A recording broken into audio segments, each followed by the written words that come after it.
Dan Bublett's Comedy Productions.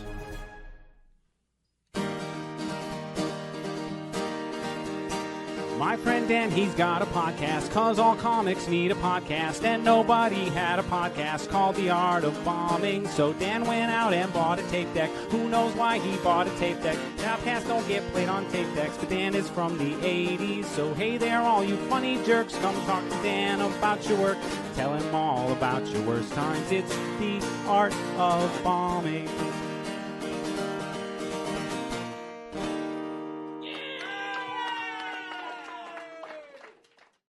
Woo! Welcome to a brand new episode of The Art of Bombing presents Between Bombs Callbacks. This week, we are calling back episode 290 with Jared Chandler.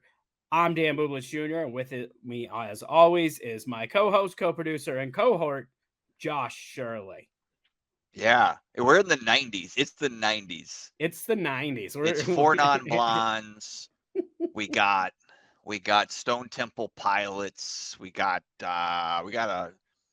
Bill Clinton, Monica Lewinsky. We got a little Blind Melon. Blind Melon's rolling in the background. It's a good time.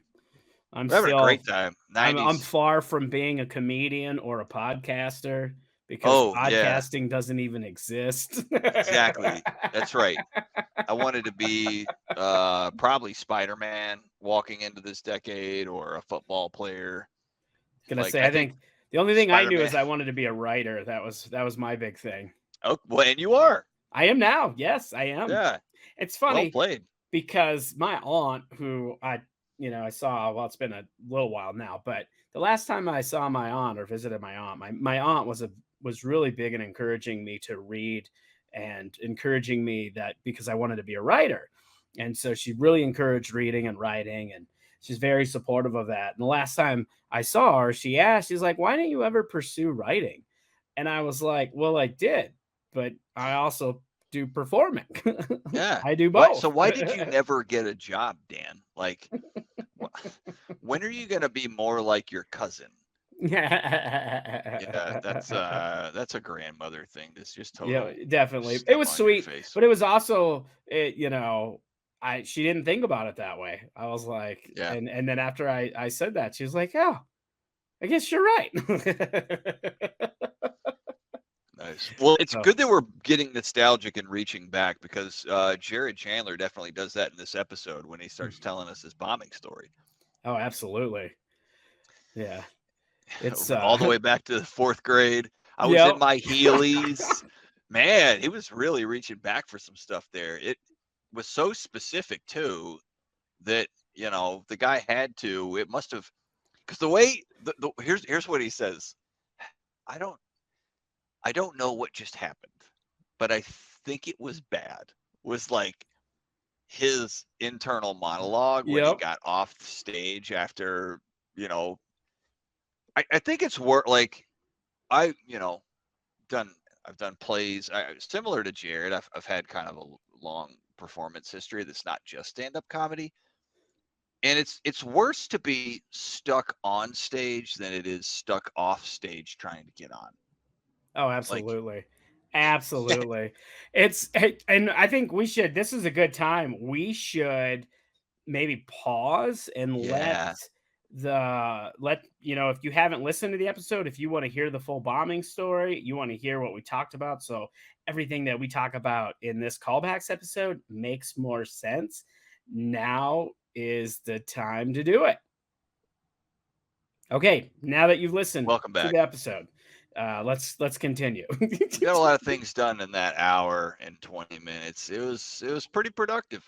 It was a lot longer than a lot of the episodes, but again, if the episodes are going well and the content's there and the conversation is good, I'm not stopping if I don't have to. I want to let it go. It was good. I'm glad because we got some things. We let that happen. One of them was, what different kinds of shows can make you better at comedy? And let me ask you this question by putting some parameters all right. in place. You ask away. So, what are some things that you can do as a comedian that are still classified as stand-up comedy, but aren't the traditional MC feature headline show format? Well, What I kind mean, of things can make obviously, you better that are it's theme shows is really what it boils down to. It's a there you go. theme show. I mean, obviously, there's music open mics or mixed open mics. That's one. That's not a traditional comedy format. That's not even a traditional comedy open mic format. And for me personally, that's one of my favorite kind of open mics to do is those mixed open mics because Yeah. a lot of times people go to them hoping to hear music, obviously, and not wanting to be engaged because they just want to listen to the music, and you can listen to music in the background. And if you get to that situation, if you have material that's getting the people's attention, you know that you have something good there, like you're on to something. But Yeah. yeah, but pretty much any kind of a theme show like roast battles. They also have toast battles. Any kind of like storytelling show where you gotta like perform your story. There's like improv show. I've seen shows where they call it like the bucket list. Well, not the bucket list. That's same thing as an open mic, but you're getting your name pulled out of the bucket. But I've seen that same concept where instead of doing your set, you pull topics out of a bucket and riff off that. So there's different kinds of shows with just riffing, improv on the spot, or stand up on the spot, which is basically improv comedy, improv stand up, stuff like that. Any kind of show like that, I feel like can really sharpen all your tools because every different kinds of shows have different benefits. In this episode, we talked about a show that he did where he had to perform somebody else's material. Yeah. And he also talks about the dead room where the audience is challenged to not to laugh at your jokes, and you have That's to a try to make them laugh, which that's a very tough uh to me sounds like a tough show and scary because it's like if you're not getting that validation for your laughter, it's like, oh man, do I suck? well, But did he say that like the fewer laughs you get, the better? Was that the challenge where no, like the challenge is you're supposed to make the audience laugh, oh but okay. But they're they're trying told not to. they're trying not to. So the concept of the show is the Okay. audience knows that their job is not to laugh. And Got it. then each comedian does like a minute of material, and if they whoever gets the most laughs then moves on to the next round. So it's kind of like Got a it. bracket style show.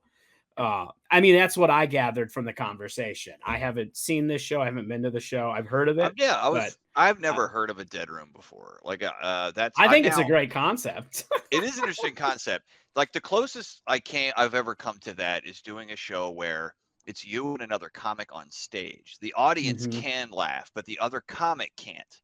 Oh yeah, And yep. so you do what you can to try to crack the Yeah, and other I've seen comic. videos like that. Those are popular on TikTok, where they have like Yeah. comedians Try go not one to on laugh. one trying to make each other laugh with Uh, silly dad jokes and stuff, which is really good. Another fun, we're talking about these theme shows. Another one that I did when I lived in Minneapolis, and it's still going. It's a popular show. It's called the Punchline Punch Out. Former guest of the show, Trevor Anderson. That's him and and Eric God. Oh, I'm having a tongue twister here. Why can't I remember the name? I can't remember the other person's name for some reason. Like it's brain fart right now. But all right. Trevor Anderson and another very talented comic who Andy Erickson. There we go. God, I was almost there. Andy Erickson.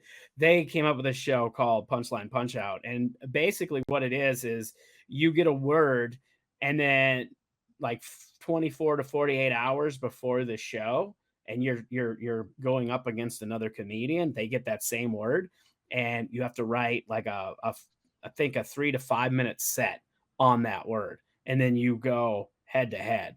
One of you wins, one of one wins, one doesn't, essentially. But Yeah. that's a fun concept because it's challenging in the sense that you have to write new material and you Yeah. have to write it on a topic. So, and when you write based on like a writing prompt like that, you don't have to necessarily use the word. It's just got to be inspired by the word, you know? Mm.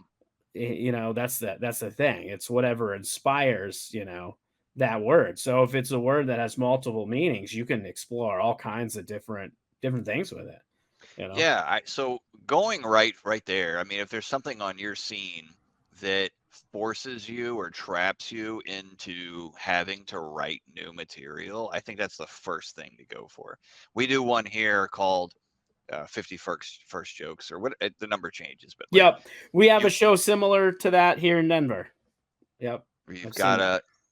got to go out and like the rule is you get 2 minutes, but you can only do stuff that you haven't done before. It's mostly comics, Yep. which is not bad in that situation because they know what you're trying to do and they get where you are. And so they, for the most part, like, I mean, when I've done it, I've gone up and just done some crowd work or like my joke will be 15 seconds and then I'll just riff. And then I'll riff for the rest of the time. Right. Which is fun. But you can also, if you want to load the 2 minutes up with, your newest 10 topics, like it's a great goal to write for and get ready for. And then, Absolutely. you see what they bid on and you can build an act. Absolutely. I think, and yeah, like I said, I think any kind of theme show that challenges you to go step out of your comfort zone a little bit is a good show to Yeah. try to do. Storytelling shows, anything where you have to write new material. I like the concept of doing somebody else's material is kind of funny. Obviously, if that's the show, don't be stealing people's material. I'm not saying that. Of course. I had And an idea years ago. I wanted to just do it as a gag at an open mic, where the gag was you'd be dressed like a burglar, and the comic's name would be the burglar or something to that effect, and then go up last, and all you do is everybody else's, like one of everybody else's jokes. yeah, interesting. But that was only like as a bit, like the whole thing was a bit. Yeah. Yeah, and when you said going to a mic that isn't exclusively for comedy, that sounds like a really challenging environment. And one of the comics that was on our live Art of Bombing had a story about a bomb that happened at one of those mics. So it Yep. made me think back to that. Yeah, absolutely. Yeah, they did that. That's a good point. They talked about that, and that's exactly what it is. You just don't know, what's going to happen at those kind of mics if you're going to do comedy. Because 9 times out of 10, when they say mixed open mic, they really just mean mixed musicians. Yeah. It's really just a music open mic, and they're hoping no other talents show Yeah, up. there you go. And when they do, they're like, "Oh, sure, you can perform." Yeah. We'd And here's love a comic. to have you, I guess. The other point that he brings up that I thought would be a good callback is like he talks about processing criticism from different places, different comics, being open to it. Mm-hmm. So I feel like there's a lot of gates that come up in stand-up comedy, especially on Absolutely. scenes that prevent like the open flow of good constructive communication between comics. And one of them is like comics who have really good ideas for you might be afraid to give them to you because of what you Mhm. might say. I think that's the bigger gate that happens. And then, there's an air of like, don't give me any feedback. I don't want your feedback. That maybe Yeah. comes, I maybe don't people I come don't off that way. I've been doing comedy for 2 years. I don't Yeah, need your feedback.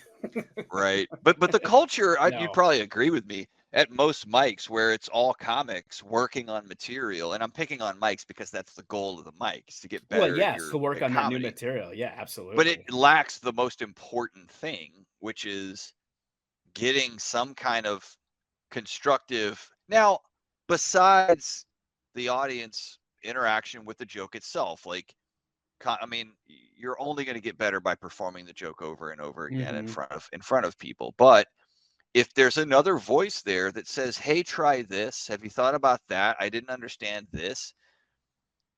Like that's that's what's going to shorten the distance between you and where you want your material to be ultimately. Absolutely. No, you're absolutely right. And I think and if you're afraid to, to ask other comics for feedback or, ask somebody to, I mean, maybe if, obviously sometimes it's hard to just like talk to other comedians that you don't necessarily hang out with, but if you have comedy buddies who you do hang out with, or a comic, even you might not hang out with, but you respect them a lot in your scene, ask them. They might Yeah. say no, but be ready for that rejection.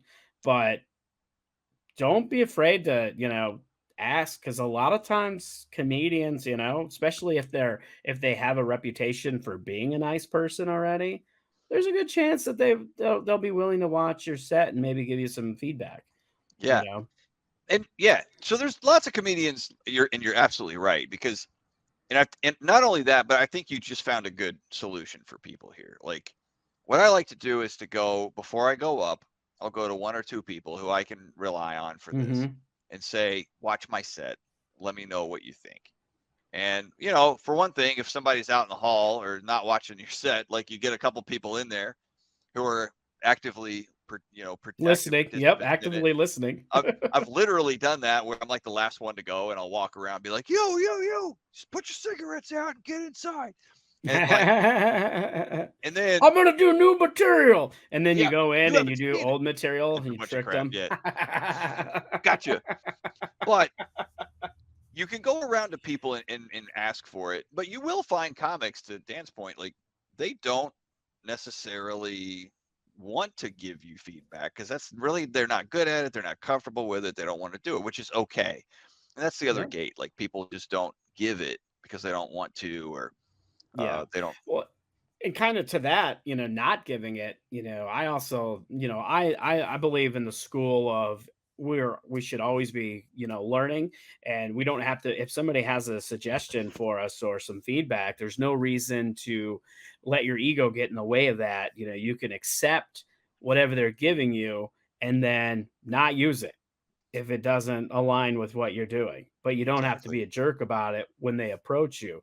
But the same thing goes if you're a comedian and you got an idea for somebody or a tag, don't, approach the person. And I always, when I have feedback for somebody, I always approach it in a couple steps. The first thing I do is I'll approach the comic and I'll say, "Hey, do you mind if I give you some feedback?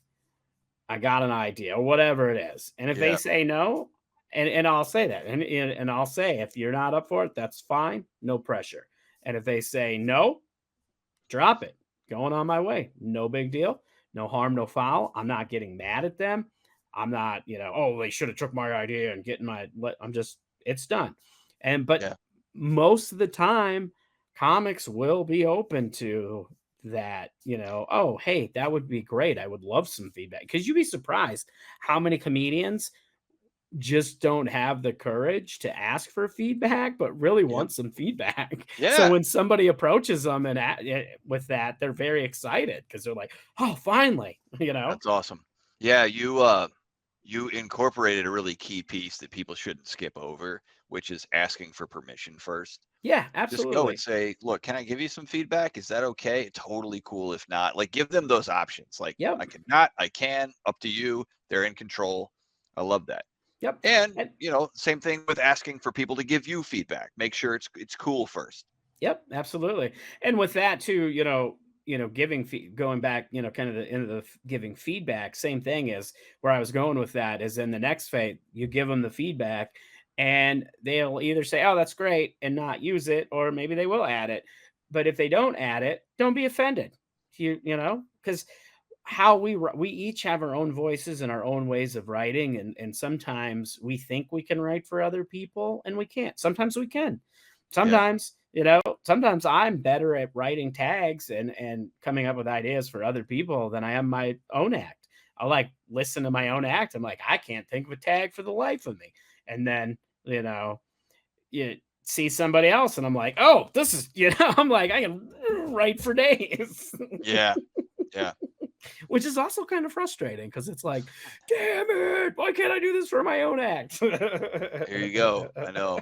You can see so much more clearly when you're looking just as in an unbiased way. Like you can see what is right in what should be right in front of the person doing it. Yeah, absolutely. And that's why it's so important. Yep. And I think, with that too, I just want to add, because I've seen some comics do this, and this is where to me it gets a little weird. If you're sitting there watching a whole open mic and you're taking notes on everybody and then trying to give everybody feedback, that's a Right. I think a little too far. Because Yeah, you're you got to keep already, people okay. yeah, because you're already not getting the okay for that, essentially.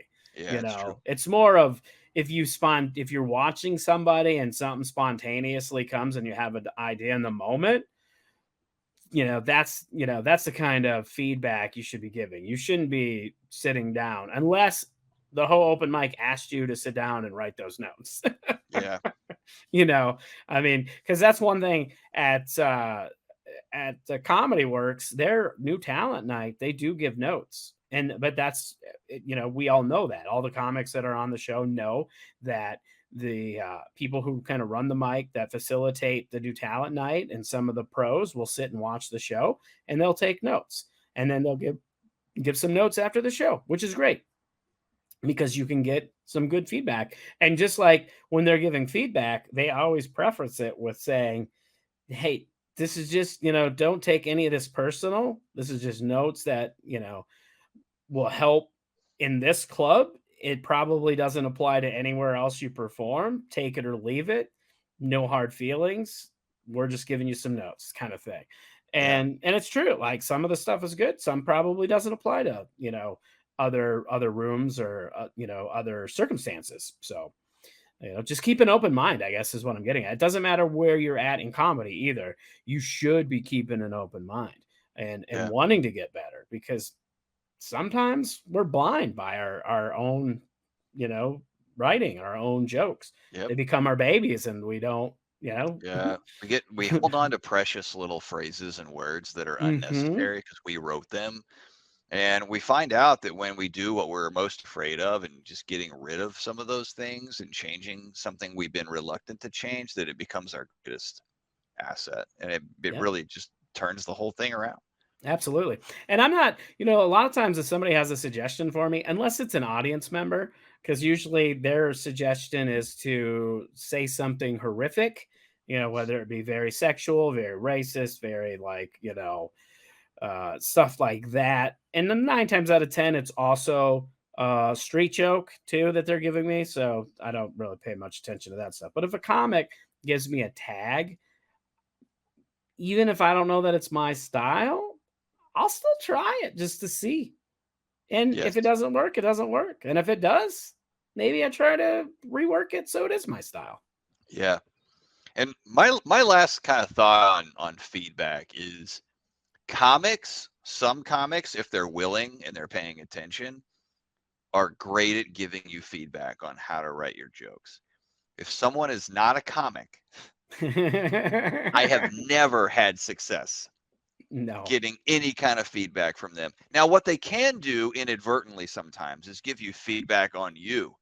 Like you have a tick on stage or you, man, your voice sounds different. One of the most valuable things I've ever heard from somebody, and they weren't necessarily trying to give me notes on how to brush up my act. It was just like, you have a different kind of persona when you're up there. And that totally fixed a huge problem for me, which, I sounded too performy, too inauthentic, not genuine. I was disconnected from what I was doing sometimes. And I wasn't that's being easy me. to do. Yeah. Right. Totally. And I really worked on that. And it made me a lot better. But that same person would have no business and no success giving me, hey, you ought to try this other tag. Right. Yeah, Like, absolutely. in my experience, I've never been able to be successful with that. Yeah, me either. All right, I think this was some great takeaways from episode 290 with Jared Chandler. We will be back next week with a brand new episode. Next week's guest is Jeff Gundy. He's a great comic that's based in Fort Collins. who I've seen grow as a comedian since I moved here. You know, a little newer, but he's got a lot of experience because he comes from radios, and we talk about that. So that's what's going to be coming up next week. Yeah, if you haven't already, make sure you subscribe to the podcast. Follow us on all the places. We're on TikTok. We're on Instagram. We're on the Facebook. We're on every place that you can follow. All the links are in the show notes. You can just go to the show notes. You can click our link tree. Everything's there. Place, you know, you can buy coffee or not buy coffee. You can buy coffee, not from us, but you can buy coffee. I'm not telling anybody what they can and can't do. I was going to say you can buy some swag from us, or you could fire Josh. That's still a thing that you could do. You could. I have been fired before, but I came back. So yeah, I did. He came back. I mean, I've almost fired him. I did actually fire him one time, but he came back. Yeah, that's what happens. So yeah, so you can find all that down below in the show notes. Thank you for watching. Thank you for supporting the show, and have a great weekend. This has been a Dan Bublitz comedy production. Roar.